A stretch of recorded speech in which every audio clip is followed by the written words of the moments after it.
हमारे इस channel DJ Balkrishna production house को लाल बटन दबाकर सब्सक्राइब करें और साथ में घंटी के निशान को दबाना ना भूलें ताकि सभी नए ऑडियो वीडियो आप तक तुरंत पहुंचे।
दिल देता है रो रो दुहाई, किसी से कोई प्यार न करे।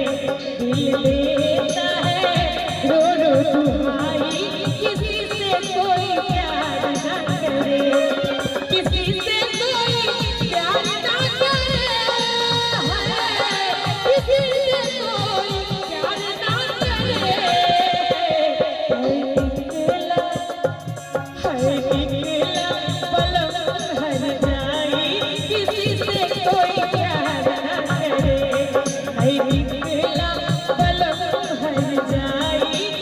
से कोई प्यार न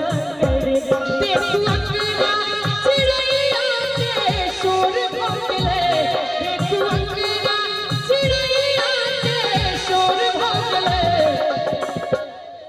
और अगर नीक लागे तो कभी ईमानदारी से ताली बजाओ। छोड़ो छोड़ो छोड़ो